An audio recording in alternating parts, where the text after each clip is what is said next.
Sunday's co-feature at Saratoga is race number 9, the Amsterdam Stakes, Grade 2, $200,000 sprint. These are straight 3-year-olds in the Amsterdam. It's the prep for the Alan Jerkins, the race that's the undercard sprint feature on the Travers Day program at Saratoga each year. The Alan Jerkins, also a 7-furlong race. This one at 6.5, so it's a true prep here to get him tuned up, Jeff. And this is a good field of 9. We've been a little bit tough on Saratoga with their stakes field, so we've got a salute here. Nice field size here and a good quality field that we've got looking at it. You know, Jack Christopher going last week in the in the Haskell certainly helped the prospects of the Amsterdam. Had Jack Christopher been in this race, certainly fewer would have shown up. But we do have last year's 2-year-old champion Corniche. We talked about him at the head of our First Call podcast this week. He's kind of the headline name horse in this race, but how do you see him matching up, Jeff? He's been away since November and back to the sprint game. Well, the one good thing about Corniche is he's found a sprint that doesn't have a lot of speed in it. In fact, I don't know how he avoids not being on front. I mean, I can't. I mean, Pinehurst coming in from California, we know him. He's a decent sort of sprinter, but he's not that quick. I like him backing up. I think that's what he wants to do. But the rest of these horses, Jeremy, I just don't know who will run with them. And yet, I'm not sure where Corniche is either. I know he was good last year as a 2-year-old, even though I'm not sure the form really held up. I mean, beating Papa Cap doesn't prove a whole lot. And Papa Cap himself, who was behind Corniche in those races, he hasn't won a race since August of last year. So I don't know. He's been inhaling the fumes of Jack Christopher lately. Yeah. So I mean, here's Corniche. I mean, let's take a look at his most recent workout and try to figure out where he's at. Now, he'd worked with Nest the previous week, and Nest handled him pretty easily. I don't hold that against him. But here you have him on the outside, and that colt on the rail has got some speed. He's not a high-quality colt, but he can run a little bit. But I was kind of hoping to see Corniche kind of go by him, and Jeremy, he never does.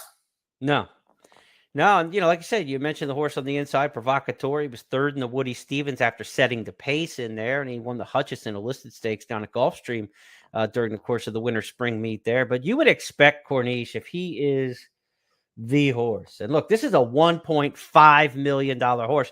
This isn't a horse, Corniche, who just kind of got good and was the early progressor and won a Breeders' Cup Juvenile. He was meant to be good from the start. They spent $1.5 million on him.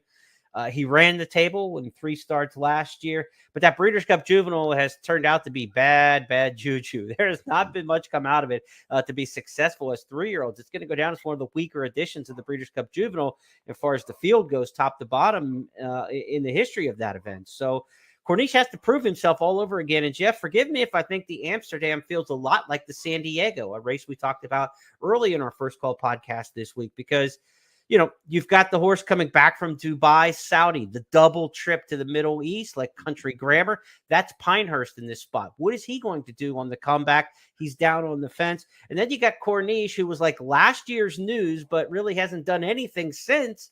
And that's Mandaloon, what we see in the San Diego. Right. So you've got 2 name players, 4 name players, 2 in each race, coming off of similar circumstances. And we said the San Diego seemed like it could be ripe for a big price if just those 2 dominoes fall. And it's kind of the same thing here. If Pinehurst doesn't run from the rail and Corniche doesn't develop from 2 to 3, that workout certainly did not indicate that he's screaming to break out here, then something goofy could happen in here. I mean, My Prankster, Papa Cap, these are solid horses that aren't going to be 50 to 1, that kind of deal like that. They're going to be single-digit horses in behind a couple of the favorites, but I guess they are the natural spots you go to next. But what about Akrativ, the horse for Chad Brown, just with the 1 career start? Chad, with these practical jokes, he's had so much success with them. Typically at Belmont, the practical jokes have run so well. This one broke his maiden at Belmont in the debut, and now goes right to the stakes ranks. Pretty bold move by Chad. 91 Bayern number puts him right in there with a lot of these horses, and that was just his first start. And he has the style for 6.5 furlongs. He just won at Belmont at that trip. He can settle and make a run. Yeah. And he's a gelding, so it's not like they have to win a race like this to make him a stud or anything. Right. I mean, usually with geldings, I always say with geldings, you have one goal as a trainer and an owner, and that is to keep him running until age 9. Because to keep him healthy, don't do too much too early. Keep him in the game.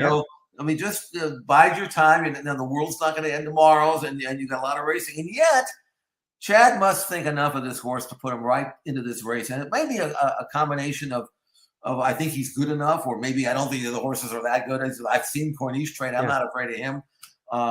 So you could run into non-winners at 2 just as easily and build him up. But the fact that he's in this race, again, if you trust the trainer and his evaluation, he knows the horse a lot better than I do. And the horse was heavily backed first time out. It was no secret. He did it the right way. Why not? I mean, I don't know what price he's going to be, but I'm telling you, that's the one I'd be afraid of, because he's like the X factor. We don't know how good he is. The other ones, they are what they are. So, and again, we've got that $10,000 hit and split on the late pick 4 on Saturday.